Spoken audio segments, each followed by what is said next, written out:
here Abdul's done a lot for you and you're listening to some nobody. Oh yeah, we talked about things like that quite a bit during our luncheons and everything. And let me tell you, I've done Hannibal's show, I don't know, half dozen times through the years. Isn't he a great interview though, Bill? He's really good. Yeah, he's got connections. He's first class in what he does. I'm falling asleep. I'm being facetious, Bill. Okay, thank you. I'm being facetious. But he's got all the names, obviously, like you, hey, I just saw your Marty Jannetty. You guys interview top class guys, and I'm not talking about me, talking about others. We're talking about you. You interview some top class guys, and Hannibal does too. I just, it's not my direction I would do if I had a podcast. I don't look for the bad in everybody, is what I'm saying. I look for the good in what they've done, and I don't look for the controversy.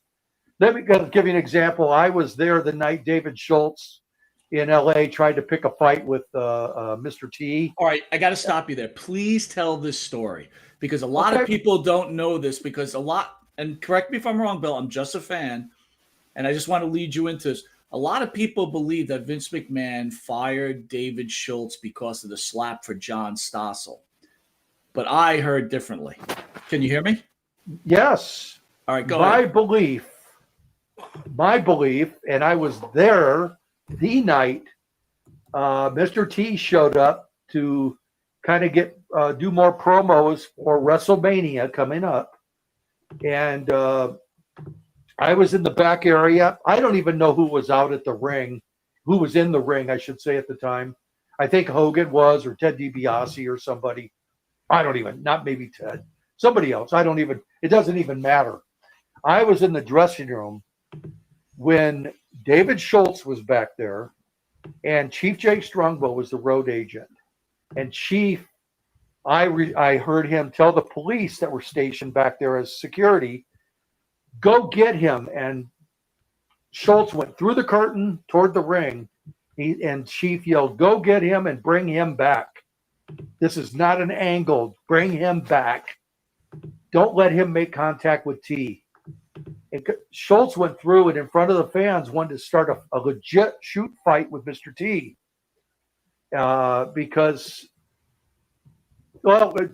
Schultz was a bit, racist, perhaps. I don't know. Or at the very least, he didn't like outsiders entering the business, or being a part of the business like Mr. T was, and being promoted so strongly. So the police brought Schultz back, laid him on his belly because he was fighting. He was like, just like you see on TV, he was like all over the place with the cops, 2 cops, and they put him on his belly. And they ended up hog-tying him. They handcuffed him, put his feet back behind his legs, and tied it together and had him hog-tied on his belly. And out of the dressing room pops, I could be wrong on this part. It's a little hazy because my focus was down on the ground. It was either Davey Boy Smith or Jim Neidhart or both came out to defend Schultz. And actually, they were going to start a fight with the cops. And Chief was like, whoa, back up, guys, back up. And he kind of verbally, did this, pushed him back. And the cops stayed there with Schultz for about 15, 20 minutes, got him to calm down. And what happened was they finally unleashed him, I should say, and let him stand up. And Chief says, you are to go to the airport. There was an exit door of the arena, LA Sports Arena, right by the dressing rooms. He says, you are to go straight to the airport. Do not try to come back in the building. Do not come back at all to this building tonight. And they stood him up, unhandcuffed him, walked him arm in arm to the door, pushed him through the door, and that was the last anybody saw of David Shultz, as far as I know. This was after the John Stossel thing, I believe. I'm almost positive I don't know the timeline. I can look it up online to be real accurate, but I don't know. No, it was I'm definitely just saying after. that's the It was way I definitely remember it. Yep. I was there, witnessed it with these two eyes. And again, I was there that night as a standby wrestler, which is why I was even back by the dressing room. I was just there in a suit, waiting to see if somebody didn't show up or if they needed a guy to carry somebody back and make a payday or whatever it was. Let Chief know I'm available. So I was there to witness. And I told Hannibal this story, and he told Shultz this story. But Schultz's version is that the cops had machine guns on them or some kind of weaponry like that. They were holding machine guns on him and exited him out the door. And I says, that just doesn't make sense. First of all, why would these security guys in 85 be carrying machine guns at a sporting event? There was no terrorism. There was none of this happening. They're not in Jerusalem. I mean, my God, they're at Los Angeles at the sports arena. The fans are only 30 feet away in the bleachers. They're not going to be carrying machine guns. I said, they didn't even have their guns out. It was a little more peaceful than that, although he was very upset. Schultz was pretty pissed off. Mike, do you think he was trying to get himself in the main event, Bill? Well, I think he was definitely upset, and maybe he was figuring this is a way to do it, perhaps. Excuse me. It could have been a way for him to, in his mind, to look at it like this maybe will jumpstart something, or maybe, hey, maybe I'll get a feud with Mr. T and I'll really kick his ass out there in the ring, or something like that. But that's not what Vince was looking for.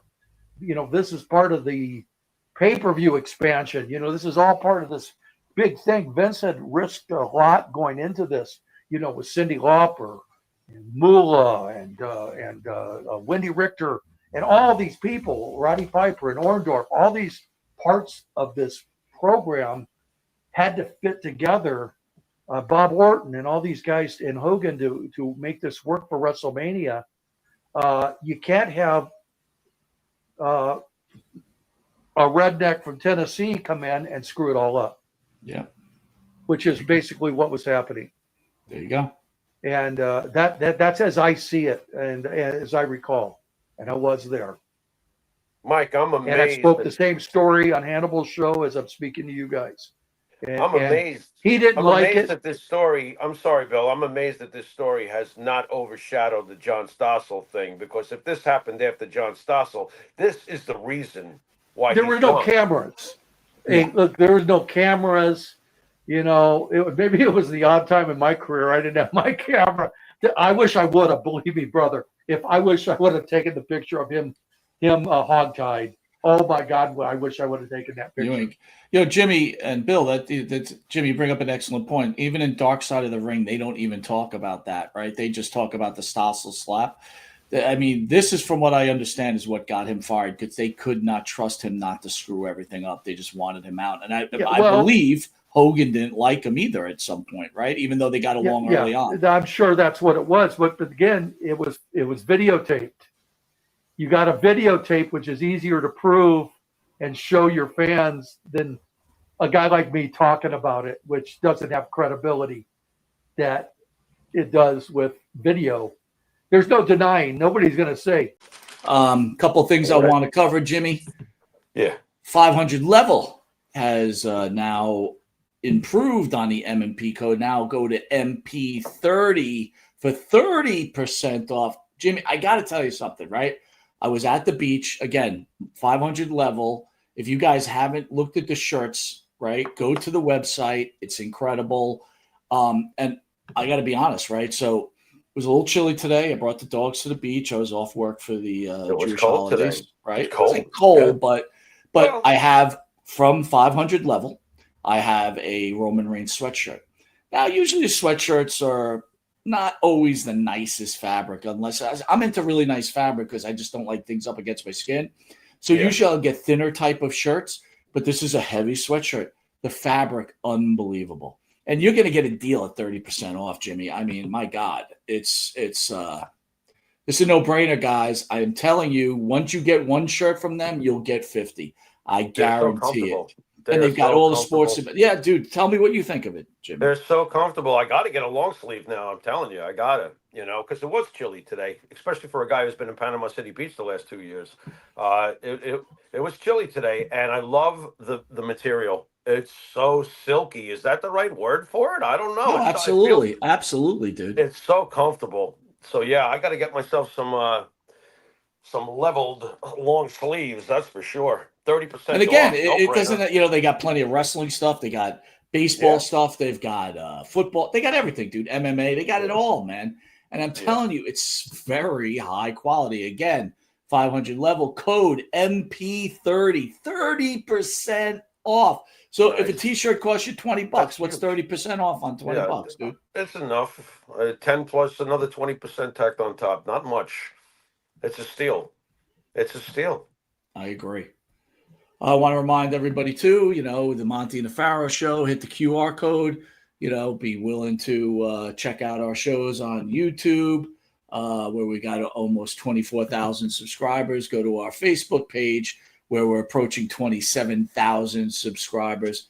And again, if you feel like donating to the show, please go to the Monte The Pharaoh webpage, hit donate. Helps us bring in more guests, trying to entertain Jim. We've got the big event coming up, so a lot of good stuff happening right now.